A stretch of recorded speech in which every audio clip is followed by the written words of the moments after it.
Hey brothers, Mike here. I'm reaching out to you for this Man Talk Monday from a beautiful lake, obviously, near Rhinelander, Wisconsin. I am officially in the van. The new life has begun. Finally, it's taken a few months to get that rig ready, but I am now officially in it. I am on my first inaugural journey, and I could not be happier. It's so cool to do this. I knew it'd be fun. I didn't know it'd be this fun. It's really good. So I thought I'd just start by showing you where I'm at. This is a place called Mirror Lake. I have no idea why I got that name. It's obviously somebody just pulled it out of their ass. It doesn't have any bearing on reality, but it's a gorgeous little lake all the same. And yeah, I have some dear friends in Denver that I've offered to let me park my rig here, and I'm able to stay here for actually as long as I want to, which is just fantastic. So I've been kind of shaking everything out, getting used to the process of kind of van life and what that means, in a pretty safe environment. Obviously, it's gorgeous. But for today, I thought I would actually take a seat here in one of these mini red chairs next to the fire pit, and talk about mentoring, because that's the thing that our theme for the month is, influencing the next generation. And for me, since I don't have kids, it's really happened a lot initially through youth ministry, but now through mentoring. And I have mentored a number of men at this point, and I've learned a few things, so I'll share just some tips and about doing it. I will say that every man, this is honestly my thought, every man should mentor at some point in his life. If you have the bandwidth for it, just the gift of offering your story to another man for the sake of his life and for the sake of his dream and what he's trying to accomplish in the world is deeply gratifying work. It also validates for you that your own story matters. I think for me that's been especially important because I don't have kids, so having some kind of way to invest in the next generation in a personal way has felt very meaningful to me. So I do recommend it, but I do recommend it with some caveats because I've made a few mistakes. And so the points I'm going to give you basically are what I wish I'd been told. So here's what I wish I'd been told about mentoring before I started mentoring. So the first thing that I'd say is that it's not a friendship. So that may seem obvious, it may not seem obvious, but mentoring is not a friendship, even though you might become friends with the guy that you're mentoring. But mentoring is actually a kind of developmental relationship, which means it's a designed relationship. It's a relationship that has a specific purpose and intention. And as such, it's more like what you might call an apprenticeship. When you think about somebody who's apprenticing, say, to be a blacksmith or apprenticing to be a woodworker or something like that, there's skill sets involved that you're training the man in, and it isn't just about sharing what's going on. That can be good, but it's, in my view, that's not mentoring in a clear sense as far as that discipline goes. So it's not a friendship, and you need to know that going in, and can even say that outright to the guy that you're working with. This is how I view mentoring. It's not a friendship. It doesn't mean we won't be friends. It just means that that's not the goal. The goal is the mentoring. And that leads to point number 2, is that when you step into or begin to talk with a man about becoming a mentor in his life, you need to have a conversation about the why. So for the sake of what? What is the transformational outcome? That's my language I would use for this. Like, if we're going to mentor, how do we know we're doing a good job? What are we trying to go for? What's the goal? What's the outcome that we're actually kind of aiming for in this mentoring relationship? And the guy, if he's unclear about that, that's the first conversation to have. It's the first mentoring conversation to have, is you need to get clear on that. Like, what is it you want out of this relationship? And once that's clear and you have a clear idea of kind of where you want the relationship to go corporately together, both of you, then you can start meeting. And the third thing you need to know is, that I wish I'd known, is that mentoring relationships follow a very predictable arc. And it basically goes from, you kind of have a slow uptake where you get used to one another, You have that conversation about mentoring, you get clear on the goals, and then everything kind of shoots up from there, where you start having often weekly conversations for a extended period of time. It might be months, it could even in some cases be years, but I don't recommend that so much, months maybe. And then as the goal becomes closer and as the outcome becomes more realized, your frequency of meeting should naturally decrease.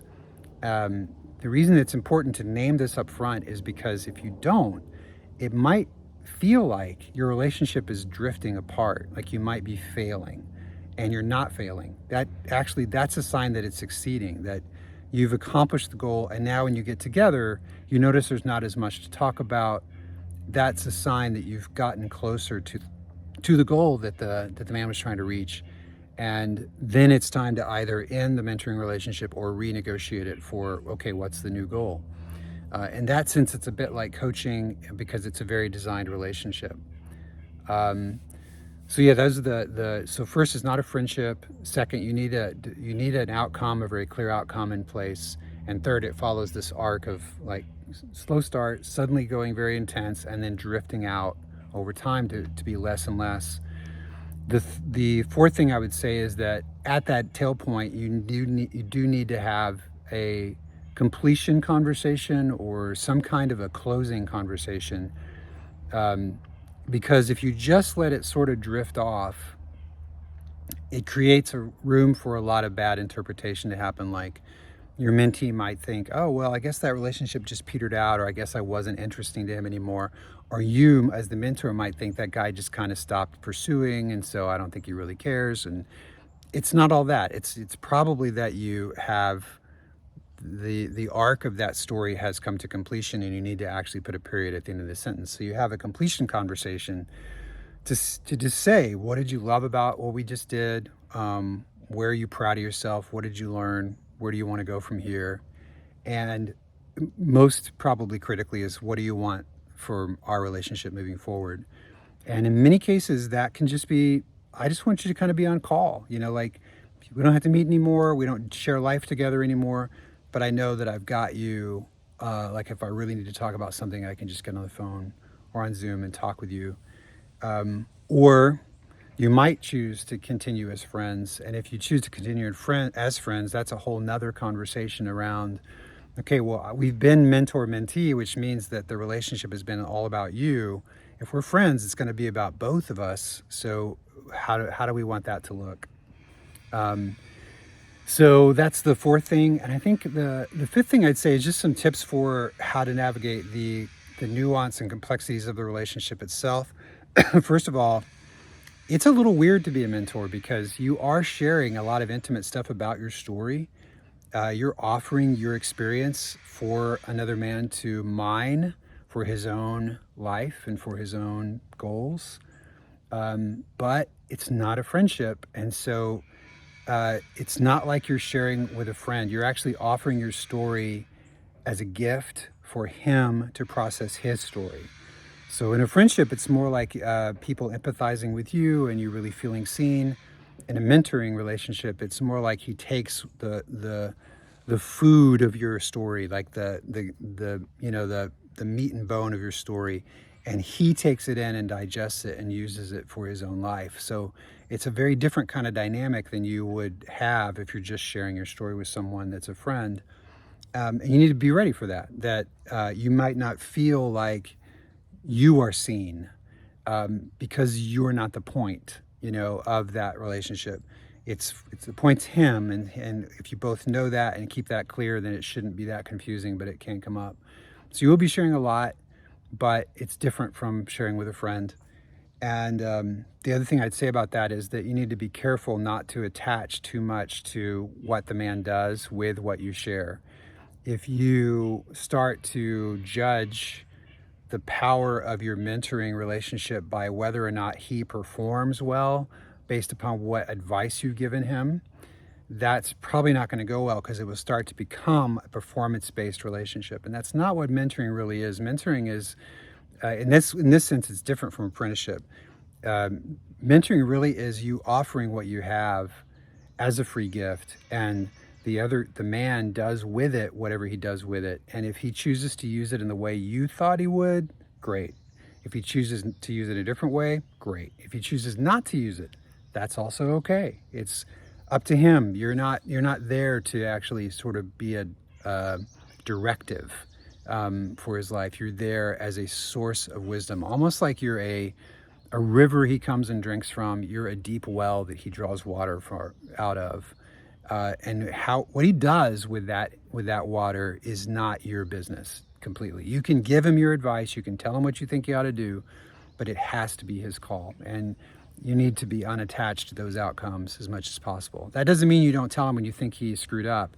It just means that you don't base your the value of your mentoring on whether or not he performs well, because that's not where it's based. So there is that. As that kind of points to, there are some cases, I've had this happen only once, where because the man is not responding in a way that is honoring to our relationship, I would say, then I've had to step back from the mentoring. And that's rare. If a guy is looking for mentoring, he's probably ready to step in and do some hard work. But if he really is just kind of showing up not prepared, not giving you his full attention, not really paying attention to what you share, not doing anything with what you say, then yeah, drop the relationship. It's not working out. But if just because he takes what you say and he does something different with it than what you wanted or what you thought he would do, that's a different matter.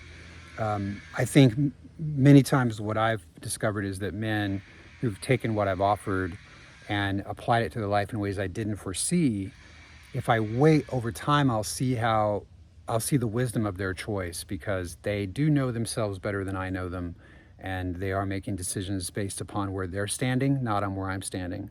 So all that to say, it's a gift, mentoring. It's not a dictatorship. So don't try to be a dictator. Yeah, so those are the things I would share about mentoring and the value of it. I would again reiterate, it's extremely gratifying. It is work. It is going to require your time and energy, but it's well worth it. And I recommend that every man do it.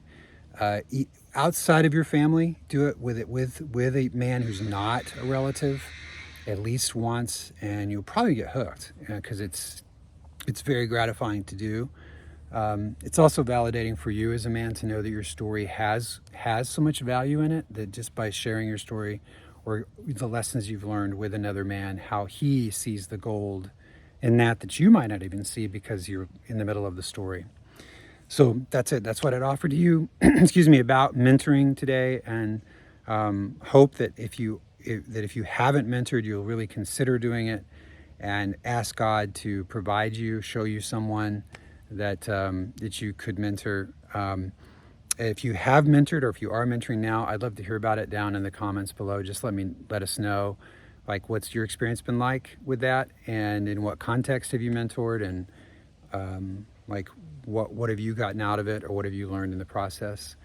So that's it. I'm going to be signing off here from outside of Rhinelander, Wisconsin, and love you guys, and I hope you have a beautiful week. Yeah, that's it. Love you. Talk to you soon.